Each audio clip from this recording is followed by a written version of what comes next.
Hello there, my name is Rebecca Sweeney, and I'm going to take you through how to do yoga from start to finish. And if you want, you can tune in regularly to my YouTube channel and learn how yoga can completely nourish and cleanse and be a perfect baseline for your whole entire life and happiness. From start to finish. And so the most important thing in yoga is the breath work, I find, also called pranayama or pranayam. If you establish and learn how to control your breath, you can establish and learn how to control your life. When we build heat in the body through yoga postures or asana, we fan that flame with the breath, and we control it with the breath. So the breath really is the center and the key for everything. When you are panicked or feeling anxiety or fear, turning to your breath brings you center and focus. So the point of learning the yogic breath in detail is so important and can help you control so many things in your mind and your body, not just in your yoga practice.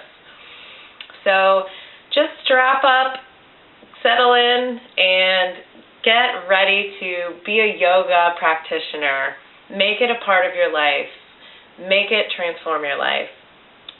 Sometimes the yogic breath does not feel natural at first, and that's okay, and that's normal. And sometimes people really struggle for their first few classes.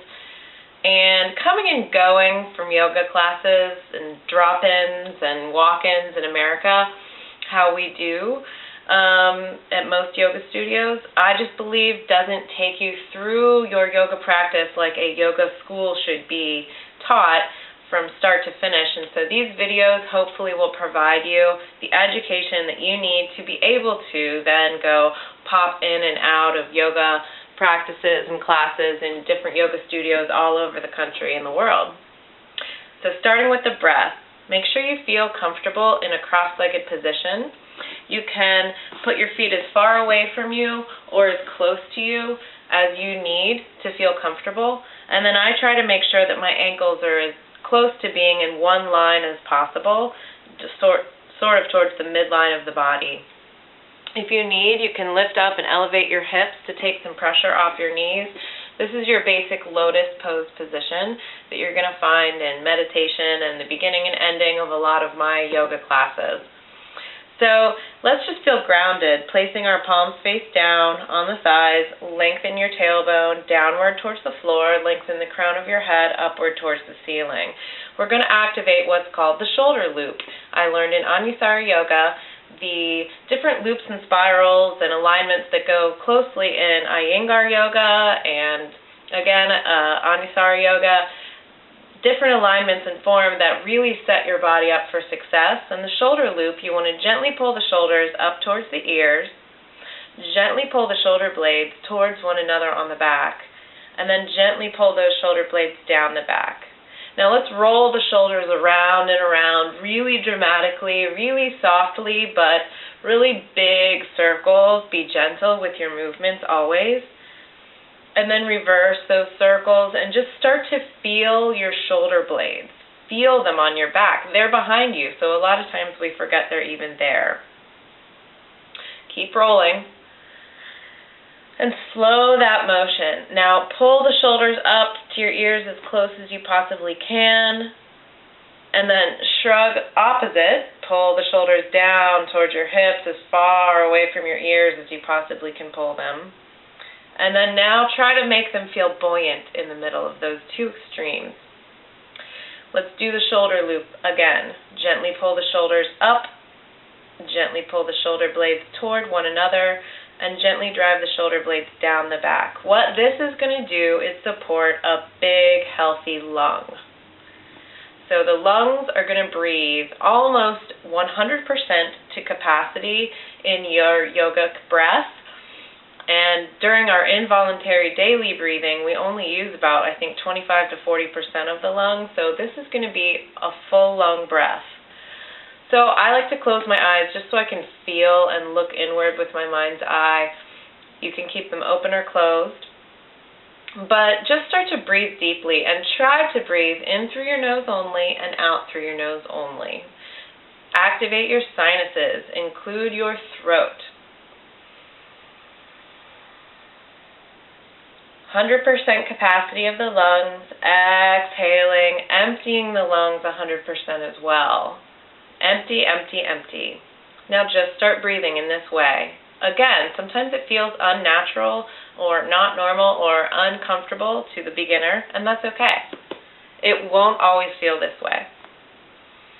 So what you want to hear when you're breathing the yogic breath is only with your mouth closed. So that's called the Ujjayi breath, or ocean-sounding breath. Also sounds like Darth Vader. So just begin to hear and feel that deep breath, again, involving your nose, navel cavity, your sinus cavity, your throat. You're just barely constricting the air on your throat, and this is a control that brings the breath in and out with control.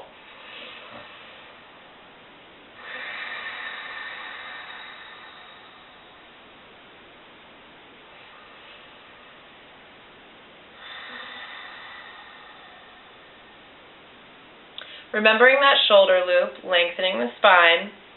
The last part of the yogic breath is the 3-part breath. As you inhale and exhale, now as I'm talking, continue to do that deep yogic breath. You're going to want to maintain that breath for your whole entire practice. As you inhale, you want to expand the belly. As you exhale, you want to contract the belly muscles. So if you want, you can bring your hands to your stomach. And as you inhale, push your belly into your stomach. This is opposite of how most adults think of breathing. Most adults think of breathing as sucking in, taking a big deep breath and sucking in. This is not the way we breathe in yoga. That's opposite of what you really want to do in yoga. In yoga, you want to make room for the lungs to fill up with air. So expanding the belly to make room for the lungs to fill up 100% to capacity with air. So again, with your hands on your belly, take a deep belly breath in. So fill the belly with breath. Expand the belly as you breathe in through the nose, remembering your Ujjayi breath. And as you exhale, pull the belly button back toward the spine, activating the stomach muscles, the diaphragm, and emptying the body as completely as you comfortably can. Empty, empty, empty, and then inhale again, expanding the belly as you breathe in. Contracting the belly as you breathe out. Again, if you can, close your eyes. Fill the belly with breath. That's the first part to our 3-part breath.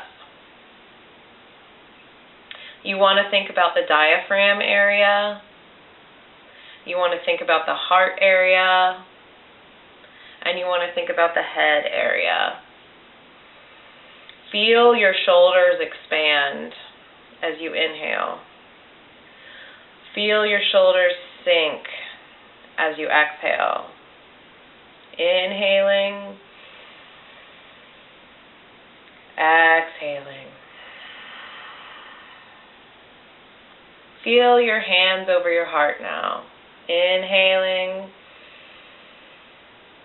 exhaling. Feel your shoulders move up, softly floating up as you inhale. Softly floating down as you exhale. Expand your rib cage as you inhale. Feel your rib cage shallow and contract as you exhale. That deep Ujjayi breath and that big belly breath and that Ujjayi 3-part yogic breath is really going to raise your metabolism. It's going to make your yogic practice more safe and get more oxygen to your blood and to your muscles. It's going to bring a meditative quality to your mind because of that ocean sound. And it's going to make sure that you move in a way that you feel stable. You don't get lightheaded. You move in your own way. You are your best teacher, so listen to your body. No matter what any yoga teacher teaches you, make sure you listen to and honor your body first, and really get used to this yogic breath. Namaste.